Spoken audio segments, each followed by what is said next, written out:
Le détachement n'est pas une invitation à l'indifférence, mais un voyage significatif où nous apprenons à vivre pleinement chaque instant sans être soumis aux résultats. Souvent, nous ne nous rendons pas compte que nous sommes piégés dans un tourbillon d'attentes peu réalistes qui rendent la joie et le bonheur fragiles. Parfois, même nos relations les plus proches deviennent une source d'anxiété et de profonde déception. Peut-être te trouves-tu au bord d'un événement important comme une rupture douloureuse, alors que l'affection ne s'est pas encore estompée. Ou peut-être fais-tu face à l'isolement dû à des collègues toxiques qui affectent gravement ta vie personnelle. Tu pourrais même être piégé dans des conflits familiaux où les différences de perspective et de conscience sont irréconciliables. Dans ces moments, tu te demandes peut-être s'il existe une clé pour ouvrir la porte à la paix intérieure. La réponse réside dans la philosophie de l'autodiscipline, où le concept de détachement brille comme un phare dans l'obscurité, montrant le chemin vers la tranquillité. Dans cette vidéo, nous t'invitons à explorer le pouvoir du détachement à travers 7 étapes qui t'aideront à te séparer des circonstances et à transformer le détachement en un outil pour surmonter les tempêtes dans les relations, au travail et face aux défis. Mais avant de commencer ce voyage, je te propose un petit défi. Regarde la vidéo jusqu'à la fin et applique au moins un des principes que nous te présentons. Cela t'aidera à te découvrir et à vivre pleinement chaque instant. Étape 1. Établir des limites. Établir des limites pour tes émotions dans cette vie tumultueuse est une leçon importante, non seulement pour te protéger, mais aussi pour préserver les relations que tu valorises. Le stoïcisme ouvre une porte à la compréhension de comment nous pouvons réguler consciemment nos émotions, non pas en les niant, mais en les acceptant et en les contrôlant. En comprenant nos émotions, nous découvrons non seulement les véritables raisons derrière nos réactions, mais nous apprenons aussi à les affronter avec sagesse. Cela nécessite patience et autodiscipline pour reconnaître quand les émotions commencent à submerger la raison et décider de ne pas laisser ces émotions contrôler nos actions.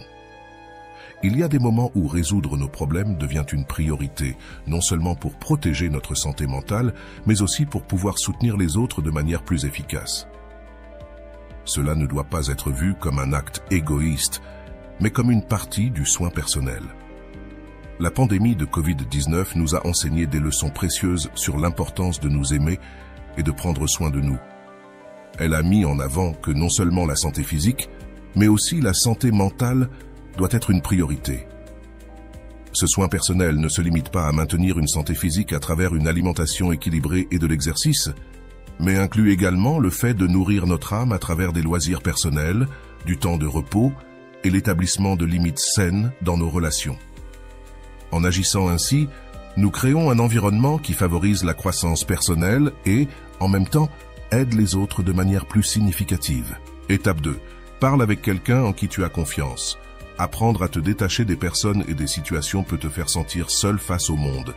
C'est dans ces moments que chercher du réconfort et partager avec un ami de confiance devient un sauveur, un pilier dans la tempête qui t'aide à réaliser que tu n'es pas seul. Parler avec quelqu'un en qui tu as confiance n'est pas seulement un conseil, mais une stratégie de survie.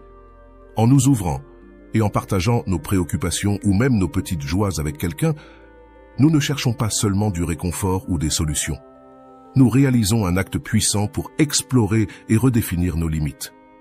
Chaque histoire partagée nous aide à construire une forteresse contre l'invasion des émotions négatives et des situations indésirables. Considère l'histoire de Max, qui s'est récemment senti accablé par une série de situations stressantes dues à des conflits avec ses collègues de travail. Il se sentait fatigué et déséquilibré, préoccupé par le fait que cela affecte négativement sa capacité à maintenir la paix et le détachement nécessaires dans des situations difficiles. Il a décidé de chercher du soutien et a contacté Alex, un ami de confiance qui avait des connaissances sur le stoïcisme. Pendant leur conversation, Max a partagé ses préoccupations et défis et Alex l'a écouté sincèrement. Ensuite, il a partagé sa perspective sur comment garder son calme dans les tempêtes de la vie, soulignant que chaque défi est une opportunité pour renforcer la volonté et l'intelligence. À travers cette conversation, Max a compris que chercher et accepter du soutien ne trahit pas les principes du stoïcisme, mais fait partie du processus d'amélioration et de développement personnel. Max s'est senti motivé et a gagné la force de continuer son chemin avec une âme plus tranquille et un esprit plus aiguisé. C'est là l'essence de la philosophie stoïque. Ne pas éviter le monde, mais apprendre à l'affronter et à le surmonter avec calme et détermination. Étape 3. Considère la rationalité de te distancer.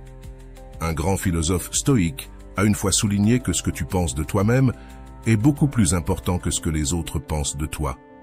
Cette affirmation n'est pas simplement un conseil, mais un principe fondamental que la philosophie stoïque nous encourage à mettre en œuvre.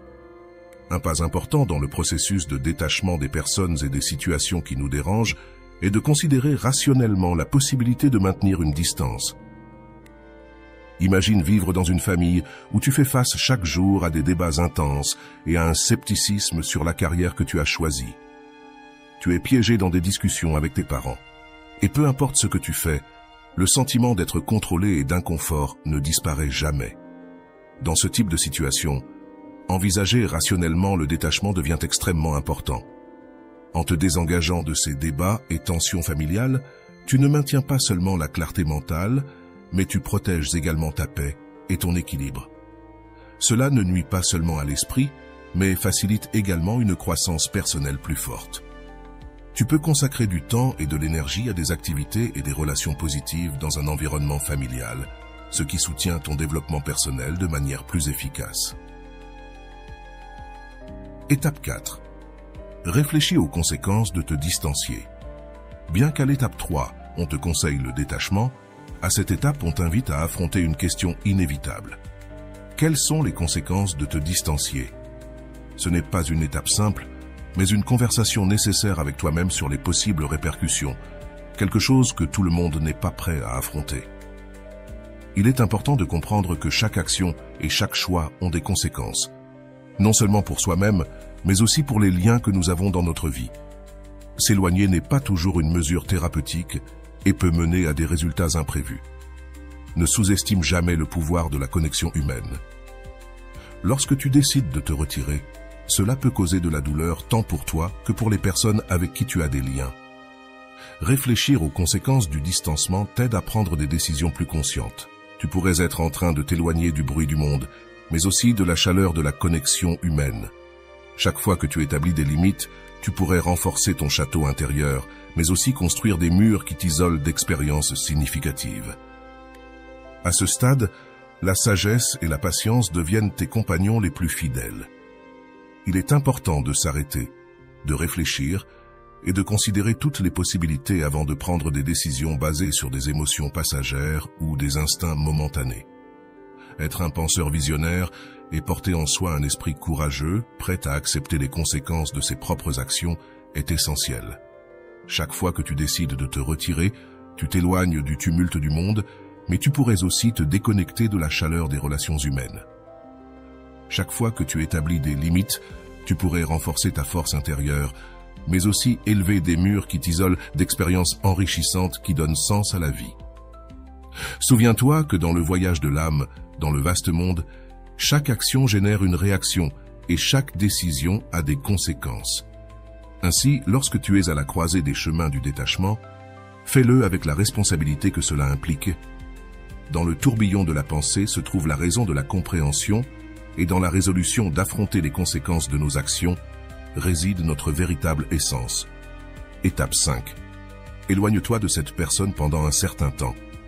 Pourquoi est-il nécessaire de se distancier d'une personne pour un certain temps?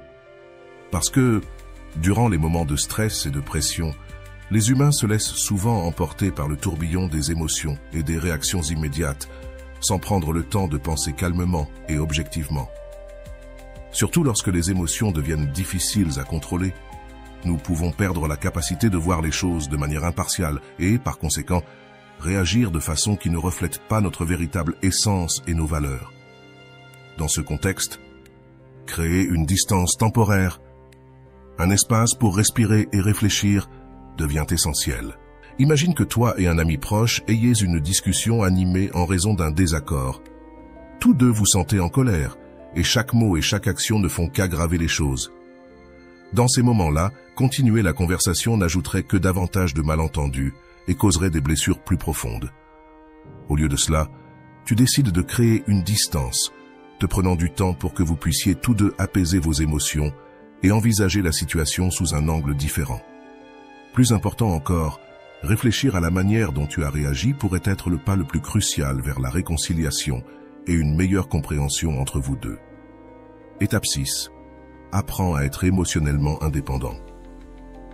Développer une indépendance émotionnelle ne signifie pas s'isoler des autres ou cesser de ressentir.